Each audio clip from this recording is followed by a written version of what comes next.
জনপ্রিয়তা সবসময় ভালো, আর আমি তো সবসময় বলেও আসছি যে জনপ্রিয়তা অভিনেতা না হলে আমি ভবগুরু হতো।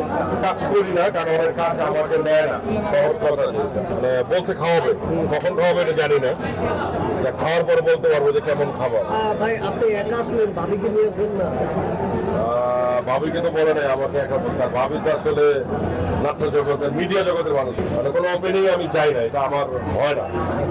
তো একটা ইভেন্ট ম্যানেজমেন্টের একটা ছোট ভাই আছে, যেহেতু আমি ইভেন্ট ম্যানেজমেন্টের, তো আমার অনেক রিকোয়েস্ট করার কারণে আসলাম। রোড সাইড কিচেন ওদের আজকে 4 নম্বর শাখা, একটা মনে হয় মিরপুরে আছে, বসুন্ধরাতে আছে, মহৎপুরে আছে। ওরা আমাকে বলার পরে মনে হচ্ছে ঠিক আছে যাবো না, যেহেতু ভাই ব্রাদার আসলাম। ওদের ইন্টেরিয়রটা দেখে ভালো লাগলো, ওদের সার্ভিসও দেখলাম ভালো। খাবার এখনো খাই নাই, মানে বলছে খাওয়াবে, কখন খাওয়াবে এটা জানি না, খাওয়ার পরে বলতে পারবো যে কেমন খাবার। ভাই আপনি একা আসলেন, ভাবিকে নিয়ে আসবেন না? ভাবিকে তো বলে নাই আমাকে একা বলছে। আর ভাবি তো আসলে নাট্য জগতের, মিডিয়া জগতের মানুষ না, এই কারণে আসলে। মিডিয়া জগতের নায়িকা কি, তাহলে কি ভাবি এই খাবার থেকে বঞ্চিত হবে? না কেন, পরে আরেক সময় আসবে, আজকে ওপেনিং হয়েছে, অসুবিধা কি, এটা তো থাকবেই। আজকে বাসায় গেলে আপনি কি খাওয়াবে? আমি এমনিতে খাওয়া একটু কম খাচ্ছি, অনেক মোটা হয়ে গেছে। তাই নাকি?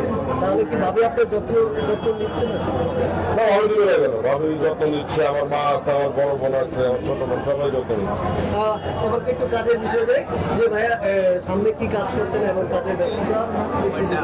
আমি তো বরাবরই বলছি, আমি তো অনেক কাজ করি না, কারণ অনেক কাজ আমাকে নেয় না। সহজ কথা হয় না, আসলে ডিরেক্টর, আমার ক্যারেক্টার, আমার মানে ফেস কাটিং, আমার বডি স্ট্রাকচারের কারণে হয়তো মানে গল্পের সাথে মিলে না, দ্যাটস আমাকে নেয় কম। আমি কাজও করি কম, কিন্তু সবার সাথে আমার তো সম্পর্ক ভালো। আবার যখন ব্যাটে বলে মিলে যাবে তখন নিবে। আর সামনে এখন তো 2টা সিরিয়াল করতেছি, তো একটা ডিক্লেয়ার দিব যে খুব শীঘ্রই আমরা ব্যাচেলার পয়েন্ট শুরু করতেছি, ব্যাচেলার পয়েন্ট 5 খুব শীঘ্রই শুরু হয়ে যাবে আশা করি। আর এখন তো ঈদের কাজের জন্য রেডি হচ্ছে।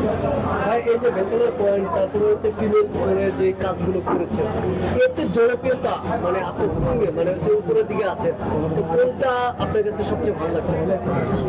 জনপ্রিয়তা সবসময় ভালো, আর আমি তো সবসময় বলেও আসছি যে জনপ্রিয়তা এটা পুরোটাই আমার কাছে মনে হয়েছে আল্লাহর রহমত। আল্লাহ আমাকে রহমত করছে, আল্লাহ আমাকে দিয়ে দিছে যে এটা দিলাম তোমাকে বহন করার জন্য।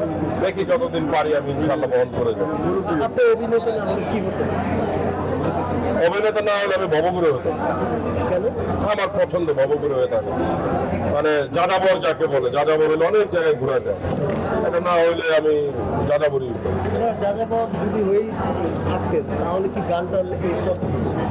না, আমি গান গাইতে পারি না, কিন্তু গানের খুব ভক্ত আমি অনেক প্রচুর গান শুনি। কোন ধরনের গান আপনার? সব রকম, সেটা মেটাল হোক, হেভি মেটাল হোক, রক হোক, পপ হোক, রোমান্টিক হোক, স্যাড হোক, সবই শুনি। বাংলা, হিন্দি, ইংলিশ, যে কোনো একটা গান একটু শোনানো। আমি তো শিল্পী না, আমি গান গাইতে পারি না।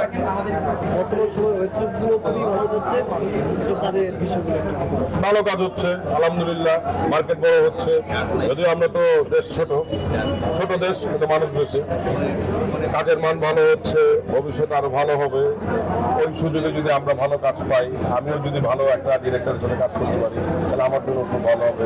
দর্শকরাও ভালো কাজ দেখতেছে, ভালো কাজ পাবে সামনে ভবিষ্যতে।